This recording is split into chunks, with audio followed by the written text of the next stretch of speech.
So guys, what's going on? Welcome back to the channel and welcome back to another video as Manchester United are back in action this Sunday, taking on West Ham, and we're going to cover that game in today's video. So if you do enjoy, please make sure to give it a like. If you are new to the channel and want to subscribe and have not done so already, please make sure to do that by hitting that red button in the bottom right corner of today's video if you do enjoy, of course. And as always, please make sure to comment down below, leave a like on the video, and let me know your score predictions for the game on Sunday or tomorrow, as I'm filming it on the Saturday, so it will be tomorrow. So let me know down below. But anyway, guys, I hope you enjoy, and let's get on to the preview.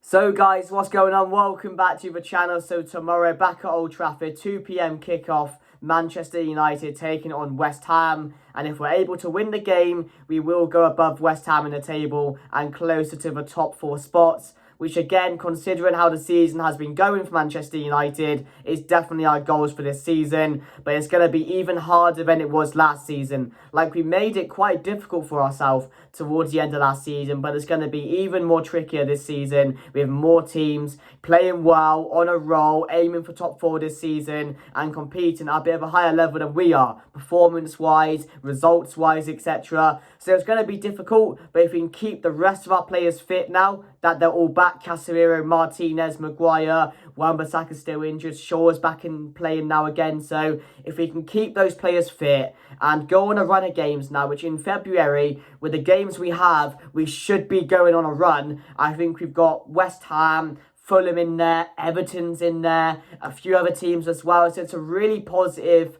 run for Manchester United. I'm not going to say the games are easy, because we've seen it this season. No game for us is easy. So I don't want to hear any Manchester United fans saying these should be 100% wins, they're going to be easy, because it's not. It's not been that type of season for Manchester United where we can look at these games and think, do you know what? They're going to be 3 points. It's a guarantee. It's not been like that. We've had to work for it. We've just about beat Luton this season, just about beat Burnley. And it's been a weird and mad season with so many mad moments in the Champions League, in the league, just the other day as well. Like, how can you be 3-1 up with 5 minutes to go and somehow it's 3-3 with a minute to go, and then Kobbie Mainoo has to, do what he did to win us the game? You know what I mean? It's just been an absolute mad season. And top 4 is the goal. But as I mentioned, if we can keep our players fit, go on a run, we definitely have a very good chance. But it is going to be a lot harder for Manchester United. But the other day against Wolves, guys, although there were some crazy moments in that game, if you cut out those moments, that was one of the best games I've seen in a very, very long time. And it just goes to show, having Casemiro in there, having Martinez back, and players like that in the middle, helping out the likes of Bruno Fernandes and Kobbie Mainoo, it just shows how much of a difference it makes. Like, we are such a better team with those 2 players in it. And I know you've got the experience of Casemiro, the calmness of Martinez in there, so of course it's going to help, because having good players in your team, other players thrive off that. They get more confidence off that, because they can rely on those 2 players to, help them out a bit more, be in the correct positions, have that calm persona about them. So these players being back is massive. It's massive for Kobbie Mainoo. It's massive for young players on the side like Garnacho, players like that who can, develop their game off these players.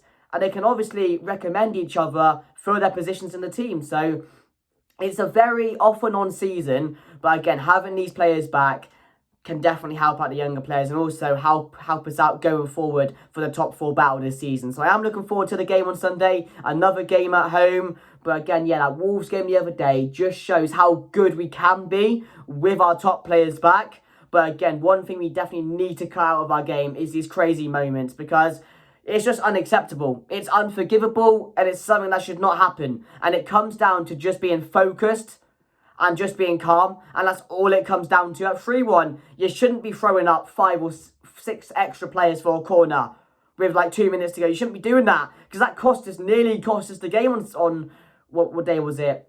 On Thursday against Wolves. Because we threw up 7 or 8 players. We had 2 players back, and Neto had the freedom of Molineux to go up and score. And luckily, we had Mainoo to bail us out with that fantastic goal, which again is just, if you want a 90th minute winner, if you're screaming out for a 90th minute winner, that's it. That's the exact goal that I would say. That's the exact goal I would describe to you. A little shimmy, a bottom right corner, finish like that. Like, honestly, limbs in the away end. But yeah, that definitely was our best performance in a very, very long time. But yeah, we have to cut out these crazy moments because it's been going on all season. And it comes to a point where it just pisses you off. And it's like, come on now. Like, the jokes are over. It just comes down to being focused and being calm, like I mentioned. And that's all it is in the game. That's literally all it is. You see Man City do it. Passing around the back, calmness, playing in little gaps, playing little 1-2s. Seeing out a game comfortably, which we can never do. We can never hold on to a lead. I don't know what it is about these players, whether they get too wound up about the situation. I don't know. I don't know what it is with these players, but something this season is up. And again, we saw it again the other day, but I was more focused on just seeing the performance, and it just showed like patterns of play, calmness in possession, wingers linking up, creating a lot more chances, and we should have buried that game. And again, that's also been another story of our season. The amount of chances we are wasting in front of goal. It's criminal. It's absolutely criminal. It really is. It's shocking. Because that game should have been 4 or 5-0 before half-time. But yeah, as I mentioned, I think before the Wolves game, for that preview, I said, this is going to be it for Ten Hag now. He has to start getting results. He has to start turning around performances. So far, we saw that the other day. But now, a long month ahead of February, with so many important games where we should be winning. Not guaranteed, but we should be winning and getting results. You go into March feeling a bit more confident, thrive off that run, and again, just try and end the season as well as we can, because we're definitely capable of doing it. We are capable of getting top 4 this season. It's going to be very, very, very difficult, but again, we just have to see how we do, focus on our own game. But if we can cut out these mistakes, we're going to be, and these crazy moments that we have in our season, we are going to be a much, much better team. But yeah, just having Casemiro and Martinez back for me is the main thing, and it gives me so much more confidence in this team. But yeah, guys, talking about team news and different players coming in, players being back, I will put my team on the screen now. So, guys, what's going on? Here's my team for the game against West Ham tomorrow. And as you can see, it's an unchanged side from Onana, Shaw, Martinez, Varane and Dalot as the back 5. The midfield 3 of Casemiro, Mainu and Bruno, who were excellent in the first half against Wolves. And of course, Rashford and Garnacho on the wings and Rasmus Højlund up top. It's our strongest team on paper. It's our strongest team on the field. We saw that and how much of an impact it did make in the first half. If you ignore the crazy moments, we did play quite well. So now everyone's back together. No injuries. Martinez, Casemiro's back. Maguire's back. Hopefully Wan-Bissaka will be back soon. But we're getting our squad back together, and hopefully we can charge for the rest of the season and hopefully make top 4. So that's my team going into the game, and let's get back to the preview. So guys, what's going on? That's my team going into the game tomorrow. Let me know your thoughts down below. And what we saw the other day, guys, was definitely our best team on paper and what we need to be going in with every single game now if we want to get maximum points out of all the games we possibly can going forward for the rest of the season, because that's our best team. That's going to give us the best chance of getting wins, and we have to stick with that, because the back 4 for me of Diego Dalot, Varane, Martinez and Luke Shaw is definitely our best back 4, and it does give me a lot of confidence, as the midfield does. I think the first half of the Wolves game, Casemiro, Bruno and Mainu was working really, really well. Casemiro was in the right positions. He was getting blocks in. He was brilliant in that first half. The awareness that he has around the game is absolutely brilliant and just helps his team out a lot. You notice a difference. There's a massive, massive difference when Casemiro's there and when McTominay's there. It's so easy to tell. It's really easy. And it's quite shocking, to be fair, how much you can tell the difference from those two players on how someone who's experienced and someone who has no idea how to play that role. But the midfield of Mainu, Bruno Fernandes and Casemiro, I love it. I absolutely love it. And I want to see it every week now. So I'm really excited to see that again tomorrow back at Old Trafford. And again, the forward line, I've gone with Rashford again. He needs to kick on now. He has a massive point to prove. Scored a great goal the other day in that Wolves game. Again, he looked so much better as well. I don't know why that was. It's just like these players can turn it on when they want to. And other games, they can walk around when they want to. I don't know what it is with these bunch of players that we have.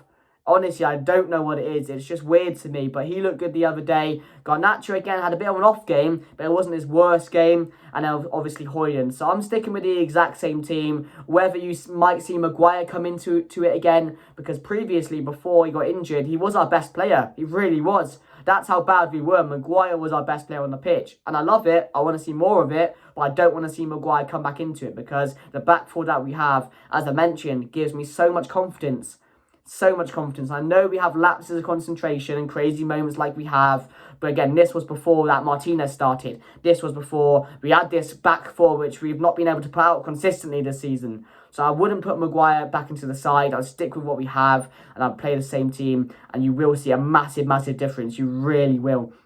So yeah, let me know your thoughts down below. A bit about West Ham, guys. So West Ham this season, right now, are above us. And going into the season, West Ham, I don't think anyone had them to be this high, especially in the second half of the season. But they've done really well for themselves. They really have done. Kudus, Paqueta, they really do make the difference. They are superstars, especially Mohamed Kudus, who again, why didn't we get him? We bought Antony instead. It's an absolute joke. It is an absolute joke, because Kudus has come into that West Ham side and he's proved that he should be at a bigger club. He should be playing in like a Chelsea. He should be playing in like a United, in a Liverpool, someone like that. Because he has so much quality and he has so much about him. And he has carried West Ham at times this season with the amount of goals he's got and just his midfield presence. Same with Paqueta as well. Brilliant, brilliant player. You know, Edson Alvarez, another player from Ajax. Really good. He's come into that West Ham side alongside Souček, and they've been dominant in the midfield. Of course, they're lacking a striker, really, and that's their only problem at the moment. But they're doing quite well. David Moyes, again, people want him out, but he's doing a great job. But it's just the thing with David Moyes, which I noticed, is that he has massive favourites. He has massive, massive favourites, and he doesn't rely on any of his backup players. Never. He will never play any of his backup players unless it's a really pointless game, and they go out and lose, just like they did to Bristol City. Because similar to us, they have no depth, which we can be confident in. So it's a similar situation with the whole team-wise between Manchester United and West Ham. But yeah, it's going to be a really difficult game. I would back us at Old Trafford. West Ham, when they've drawn their last 3 games. But again, I think they're unbeaten in their last 5 or 7 in the league. So, you know, it's going to be a weird game. Ward-Prowse as well, someone I haven't mentioned. Dangerous, dangerous player who's going to cause us problems. But again, having no striker, a really weak defence, you could say. We can definitely get at them on Sunday. Get Højlund in, get him a couple of goals again. Hopefully Rashford's firing. Hopefully Garnacho's on it a bit more than he was against Wolves for this game. But yeah, I'm excited to see the team again. I am now. For the rest of the season, I want to see this team prove me wrong. I want to see our best team, which we have back right now, perform on that pitch week in, week out now. And hopefully we can get a result tomorrow, because we do need it now. We can go above West Ham, get close in the top 4 battle and push on. That's what we need to do. So, score prediction. I'm going to say Manchester United to comfortably, it won't be easy, but comfortably win this game 2-0. I just think I got so much positives off the Wolves game. If you cut out the crazy moments, we were dominant. We performed well. As I mentioned, there was patterns of playing which we haven't seen all season. We were calm in possession, creating so many chances. The wingers were linking up. So there's definitely a lot to this team right now, and we need to make sure we make it count and hopefully take more chances for this game tomorrow. But yeah, I'm going to say 2-0. I'm going to say Højlund to get a brace. Why not? Højlund brace, I'd absolutely love it. If you did enjoy this one, guys, please make sure to give it a like. If you are new to the channel and want to subscribe and have not done so already, then what are you guys doing? Hit that red button for me. It'd be very much appreciated. Drop your comments and your score predictions down below as well. But from me, guys, thank you very much for watching, and I hope you enjoyed, and I'll see you guys later. Come on, United!